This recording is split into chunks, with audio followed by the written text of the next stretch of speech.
আমাদের প্রিন্সিপাল মহোদয় তোমাদের সামনে আসছে, সবাই খুশি?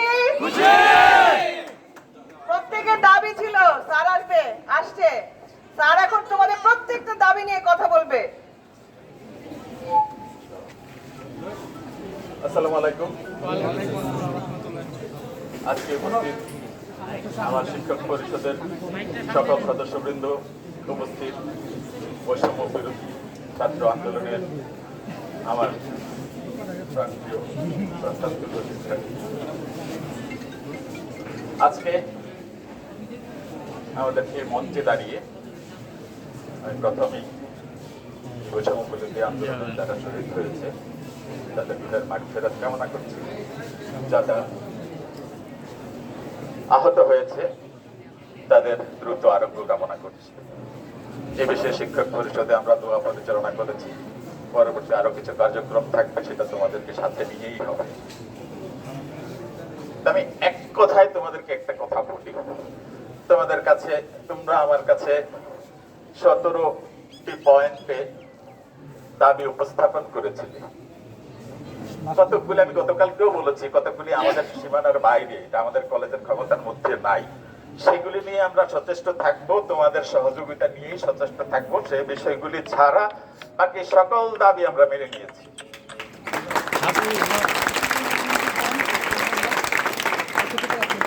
তোমরা একটা ফ্রি ওয়াইফাই জোন চেয়েছো, হয়তো আজকেই বিকেলবেলা ফ্রি ওয়াইফাই জোন এখানে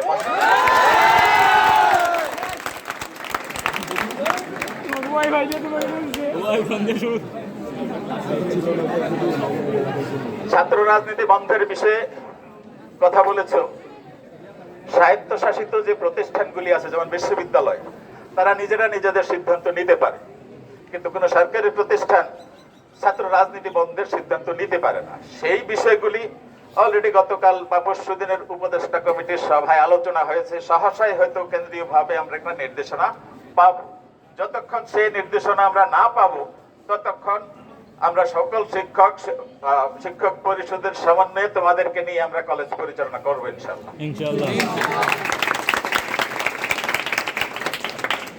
ট্রান্সপোর্টের বিষয়ে অনেকে কথা বলেছো। আমরা ট্রান্সপোর্ট ফি নিচ্ছি গত বছর থেকে। কোন কলেজে যে কোনো ট্রান্সপোর্ট কিনতে হলে কলেজের ট্রান্সপোর্ট খাতে টাকা, অর্থ থাকতে হয়। আমরা টাকা জমাচ্ছি, এই গত বছর থেকে মাত্র শুরু হলো। কত হয়েছে আমি অলরেডি, যারা দায়িত্বে আছে, আজকে বিকালের মধ্যে এই 2 সেশনে কত টাকা আদায় হয়েছে সেই হিসাব তোমাদের কাছে উপস্থাপন করব। আমাদের টাকা দিয়েই আমরা কিনতে হবে, কিন্তু মন্ত্রণালয়ের পারমিশন নিবে। তা আমাদের টাকা থাকলে মন্ত্রণালয় সাহেব পারমিশন দিয়ে দিবে, টাকা না থাকলে দিবে না। তো সেক্ষেত্রে আমরা ট্রান্সপোর্ট ফি কত আদায় হলো সেটা তোমাদেরকে আমরা জানাই দেবো। এ নিয়ে বিভ্রান্তির কারণ নাই। অনেকে মনে করতেছে যে আমাদের ট্রান্সপোর্ট নাই, কিন্তু ট্রান্সপোর্ট ফিটা নেওয়া হচ্ছে কেন? নেওয়া হচ্ছে ভবিষ্যতে যাতে আমরা কিনতে পারি। কারণ একবারেই যে একটা গাড়ি কিনতে তো 30 লাখ টাকা লাগবে, 40 লাখ টাকা লাগবে, একবারেই এক বেচের কাছ থেকে তো আমরা এটা আদায় করতে পারি না। তো স্বল্প স্বল্প করে আমরা আদায় করছি। যখন অন্তত একটা গাড়ি কেনার সুযোগ হবে, তোমাদের প্রতিনিয়ত হিসাব পাবা, ওইটা দিয়ে আমরা আমাদের ট্রান্সপোর্ট কিনবো ইনশাল্লাহ। এটাও তোমাদের দাবি পূরণ হবে আশা করছি।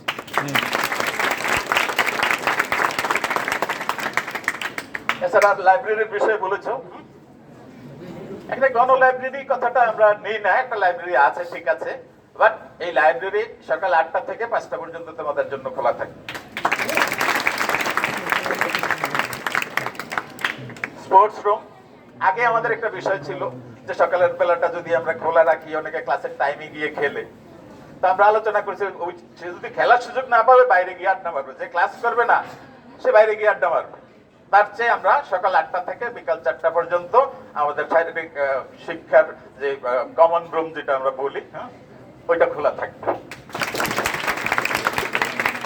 এবং অলরেডি এখানে দীর্ঘদিন যেহেতু ব্যাপক হারে ব্যবহৃত হয় না, কিছু সরঞ্জাম লাগতে পারে, ক্রীড়া শিক্ষককে আমি বলেছি একটা তালিকা দিতে, সেগুলো আমরা খুব সহসা কিনে দিচ্ছি।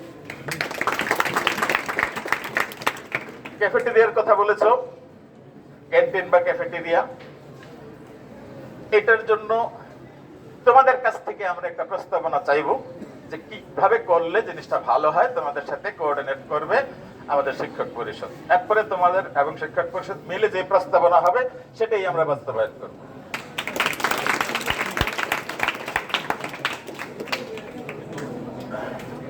মেয়েদের কমন রুমের বিষয়ে প্রত্যেক ভবনে চেয়েছো, আমাদের আসলে ক্লাসরুমের খুব প্রচন্ড রকম সমস্যা, এখানে মাত্র একটা আছে, তবে ওই বিল্ডিং এ আমরা ছোট হোক বড় হোক একটা মেয়েদের কমন রুম অবিলম্বে চালু করবো ইনশাআল্লাহ। তোমরা অলরেডি বিভিন্ন ভবনের নামকরণ করেছো, যেমন আমাদের মূল ভবন, সেটার নাম শহীদ আবু সাইদের নামে, এটা আমরা অনুমোদন করেছি। ওখানে বিজ্ঞান ভবন যেটা, সেটা আসলে এক সময় ছিল শহীদ জিয়াউর রহমান হল ভবন, পরবর্তীতে এটা বঙ্গবন্ধু ভবনে রূপান্তরিত হয়েছে। এটা আজকের দিনে আমাদের কলেজের শহীদ তানজির মুন্নার নামে আমরা ভবন।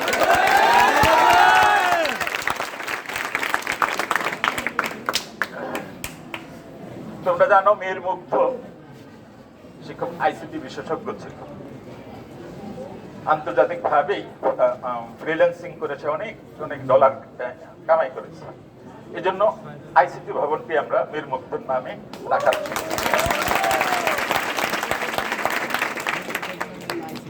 আরেকটা বিষয়, আমাদের কলেজের প্রাক্তন ছাত্র, বর্তমানে এমআইএসটি স্টুডেন্ট ইয়ামিন, তার নামে এই মঞ্চটি আমরা ইয়াকিন মঞ্চ নামে ঘোষণা করি। ইয়ামিন মঞ্চ, যাই হোক নামগুলি ঠিক করে আমরা করবো। এই চারটা বিষয় ছিল ভবনের। হ্যাঁ, ম্যাগাজিনের বিষয় বলেছো, সেটা আসলে আমরা এখন কথা নাই, কথা শেষ করে ওদের কাছ থেকে আবার কথা শুনবো। ম্যাগাজিনের বিষয় এই 2 দিনের মধ্যেই ম্যাগাজিনের জন্য আমরা কমিটি করে দিব, সবার কাছ থেকে লেখা আহ্বান করা হবে। এটা হয়তো 1 মাস 2 মাস সময় লাগবে প্রকাশ হতে, বাট আগামী সপ্তাহ থেকে ম্যাগাজিনের কার্যক্রম শুরু হবে। তোমরা যারা বিভিন্ন বিষয়ে লেখালেখি করো, তোমরা লেখা প্রস্তুত করতে থাকো, সবার কাছে উন্মুক্ত চাওয়া হবে। ছাত্রাবাসের বিষয়ে বলেছো, এটা আমি গতকালকেও বলেছি, এটা আসলে আমাদের ক্ষমতার সীমানার বাইরে। ওখানে 8 জন থাকে, এটা তোমরা বলছো যে না 8 জন তো আমরাও বাছাই করে দিতে পারবো না, আপনারা কিভাবে করবেন। তার একটা পরিত্যক্ত ভবন আছে, সেটা অলরেডি গত 31 তারিখে আমরা ইডিকে বলেছি, আরো জোরদার ভাবে বলবো। সেক্ষেত্রে তোমাদেরকে নিয়ে যদি কোনোদিন হাজির হইতে হয়, যাতে তারা তাড়াতাড়ি করে প্রয়োজনে সেটাও আমরা করব।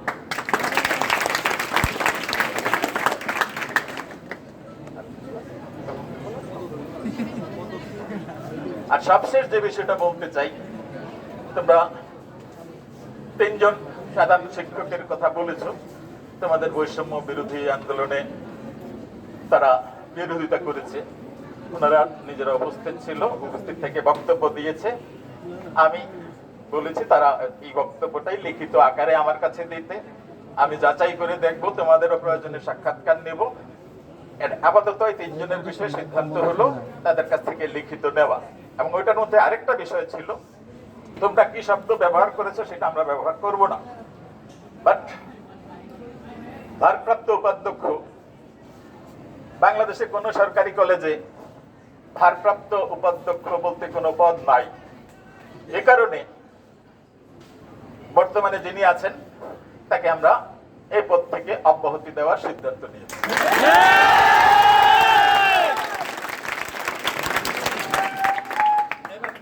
কারোর কোনো প্রশ্ন থাকলে বলতে পারো। লাইব্রেরির বিষয়টা স্যার অনার্স লেভেল পর্যন্ত উন্নত করতে হবে স্যার। অনার্সের বইগুলো লাইব্রেরির মধ্যে নেই, লাইব্রেরি অনার্স পর্যন্ত। অনার্স ডিপার্টমেন্টের জন্য অনার্স ডিপার্টমেন্ট বই দিবে, এটা বই কেনার জন্য তোমাদের কাছ থেকে অনার্সের স্টুডেন্ট মাস্টার যে সেমিনারের টাকা হয় সেটা 20% টাকা দিয়ে অনার্সের বই কেনা হয়। তো এটা আমাদের প্রক্রিয়াটা শুরু হয়েছে, তোমরা অবিলম্বে বিভাগগুলিকে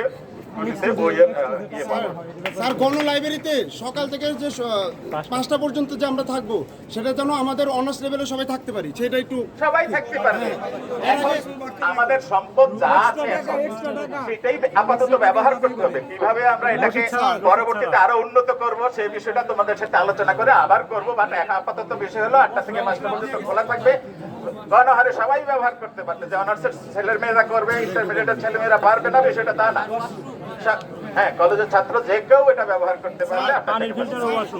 আমাদের এখানে যে ইনকোর্স ফি বাবদ অনেক ফি বাবদ যে জরিমানা নেওয়া হয়, সকলের দাবি এটা ছিল যে আমাদের এসব ফি বাতিল করা হোক। আচ্ছা, এই বিষয়টা আসলে তোমাদের একটা মিসকনসেপশন।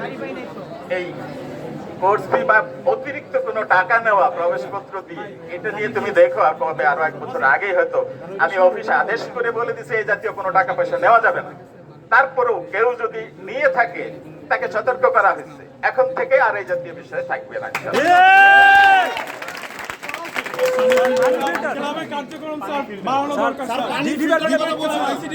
হ্যাঁ, এগুলি করা হবে, সেগুলো মেনে নেওয়া হয়েছে, বললাম তো।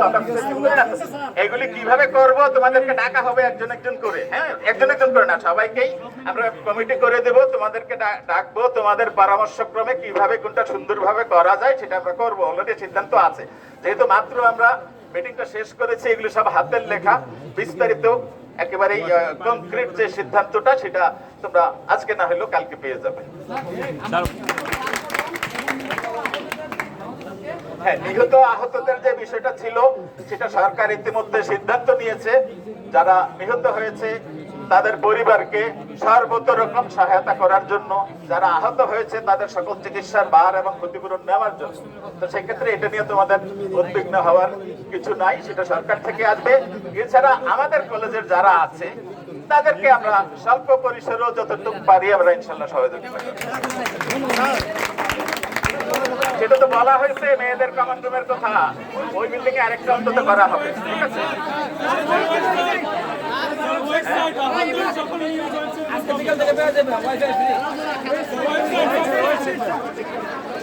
বাকি বিষয়গুলো তোমাদের সাথে কথা বলে ঠিক করবো। অনেক ধন্যবাদ তোমাদেরকে। তোমরা খুশি তো আমাদের সিদ্ধান্তে? ধন্যবাদ।